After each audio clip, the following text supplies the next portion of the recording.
Coming up on SBU TV, a local piece of history gets a facelift and thousands join to raise awareness for a terrible disease.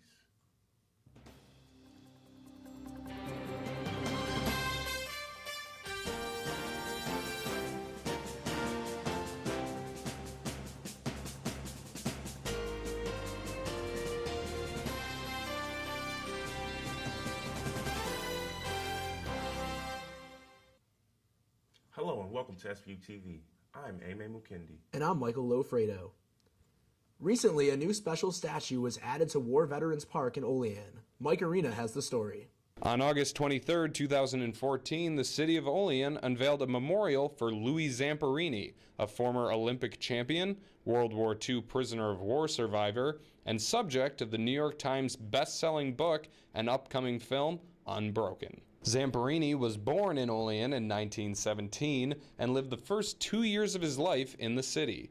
Olean native Jim Bardnett Jr. led the project that cemented Zamperini's place in Olean history. I really hope that this monument really stands for is that the children of Olean, that the parents and the teachers and the grandparents and all responsible adults in Olean bring their children to that monument and sit in that bench that is provided and read the back of that monument just to get a rough idea of what Louis Zamperini stood for. Although Zamperini only lived in the city for the first 2 years of his life, it's evident that Olean's native son made a large impact on the community.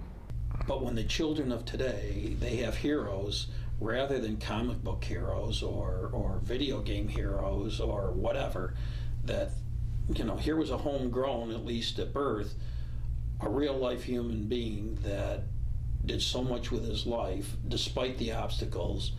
It sets an example for our children that, hey, despite setbacks that you might face in life, you can overcome them, and you can do good with your life. For SBU TV, I'm Mike Arena. The Louis Zamperini biographical film Unbroken is set to be released this year on Christmas Day. 86 years ago, Warren-Bradner Stadium opened in Olean. This past year, this historic landmark received a number of upgrades. Zach Warren has the story. If you've driven past Bradner Stadium in Olean this summer, you may have noted some major changes. That's because the field had some big renovations done earlier this year. We tore out the grandstands, actually went around and made a half horseshoe. And on left field right now was grandstands and a track. We got the fencing put in, all of that's brand new. Seating, we skimmed the infield and put in new topsoil and sod. Basically everything you see as it is now has basically been done in the last year. Since 1926, Bradner Stadium has been considered one of the landmark locations here in Olean.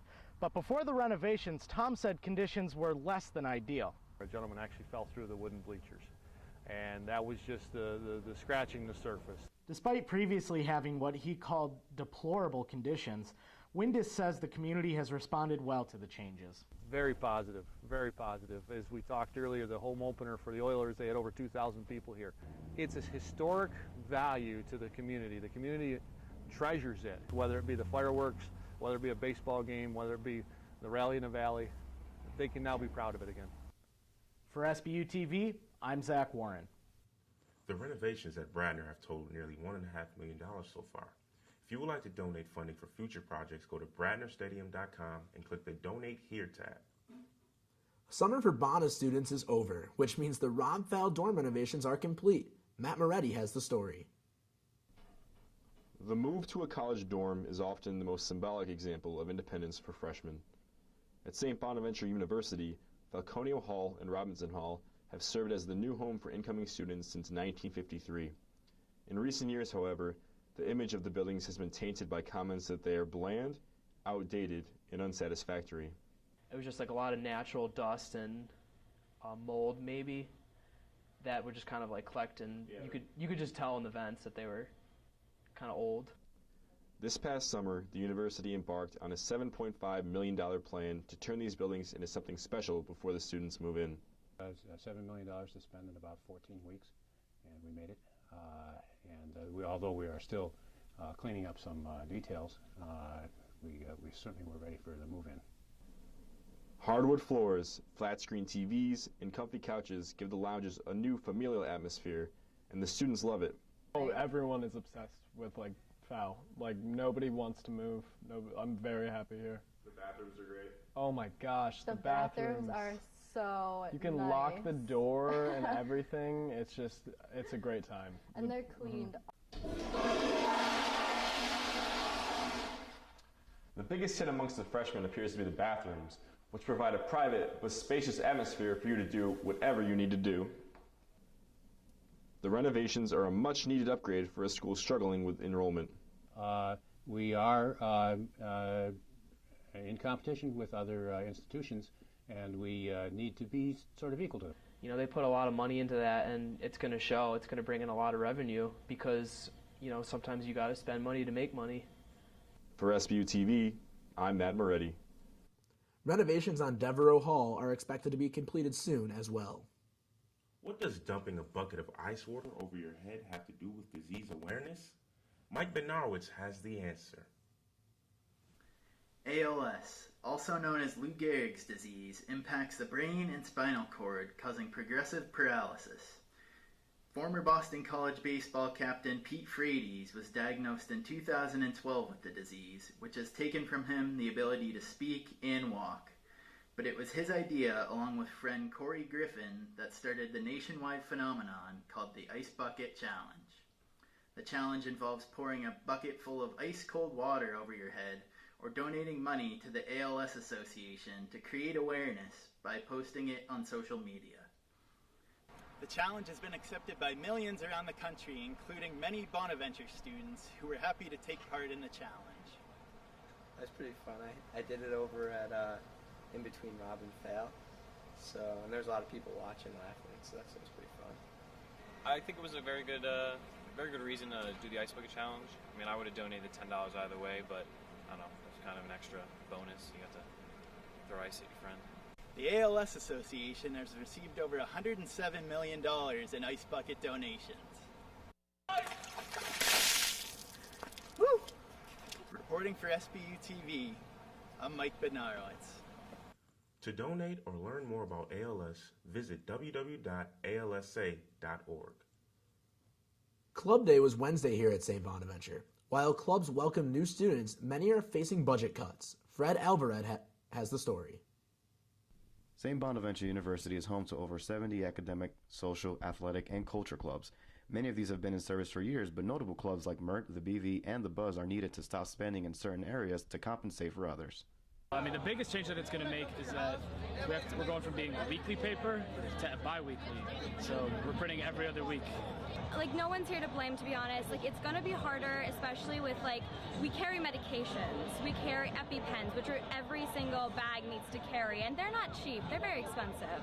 Each EpiPen is approximately $200, and we need to carry them. People have allergic reactions all the time. The Student Government Association describes the new budgeting as keeping a closer eye on the money the clubs are spending.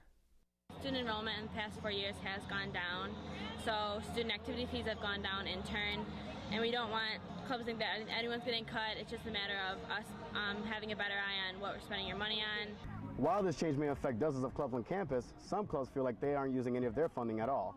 The university is doing all that they can to compensate for those unpaid student activities fees. I'm happy if I get a budget. I'm happy if I don't, because I don't know what I'm going to buy if I get lab pack stuff. I don't know what I'm going to buy, but...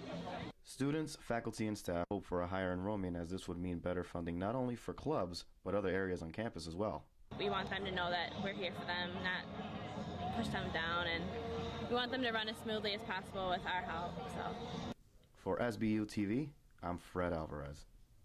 Clubs will now have to go through a slightly different process to get any funding approved. 4 North Carolina State students have developed a new fashionable way to protect college women. SBU TV's Katie Kaiser has the story. 1 in 4 college-aged women are date raped or experience attempted date rape.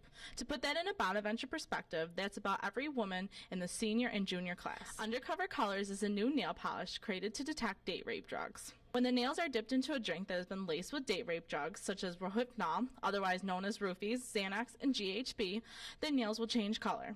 This new method of detection has many Bonaventure women feeling hopeful for the better protection in the near future. Like revolutionary, because now girls know how to be extra cautious, extra safe. God forbid, some sketchy dude across the bar is trying to give you a drink, you could check now. If I entered a sort of scene where that was a potential danger, I would want to have it. I think the more information is available about these kinds of things, even if they don't end up using it, it's just better to know that it's there. Protecting yourself from date rape will soon be as easy as painting your nails and stirring them in your drink. You could be discreet about it. Nobody's looking. You put your finger in the glass and check, and then and you walk away and get safely away. Just dipping a fingernail in your drink is super easy to do. I think it would be wise to invest in it. I would buy it just in case. And I think other women should buy it just in case. For SBU TV, I'm Katie Kaiser. Undercover Colors is still working with investors. There's no projected date for the release of the nail polish. Here on St. Bonaventure's campus, you may notice a bit of a facelift to the athletic fields. I caught up with the athletic department to get the story. History was in the making, and now it is complete. Here at St. Bonaventure University last week, the newest addition to this campus was unveiled. The men's and women's soccer teams here unveiled the new McGraw-Jennings field, as you can see behind me, with new turf, new lights, new fencing, new screens, new nets, new everything. Steve Mest, Associate Athletic Director at St. Bonaventure University, was a key contributor in getting this project complete. I think for the university as a whole, as I said before, it's a huge point of pride.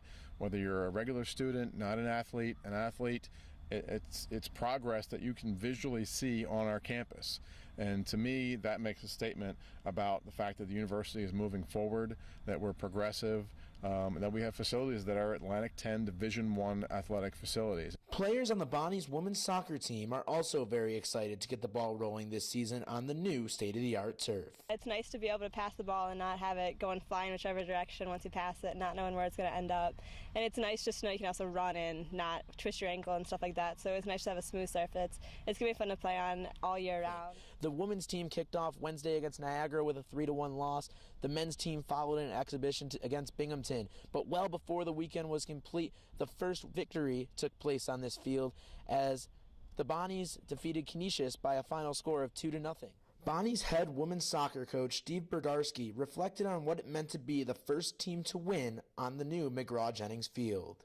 It's nice to get a first win on this field and everything, and kind of to some people would say the monkey off your back. The other thing would be we made history. We're the first team ever to have that honor, and so I think the girls look at it from that standpoint. But as a coach, the most important thing is the body of work, and we went back after a tough loss to Niagara. We came out and did the things that we wanted to do and got the result. For SBU TV, I'm Michael Loffredo. You can catch the first game under the lights on the new field September 12th, next Friday at 7 p.m. when the Bonnies men's soccer team hosts Ontario's Vaughan School. That's all for us here at SBU TV. I'm Aime Mukendi. And I'm Michael Loffredo. Thank you for watching. Thank you.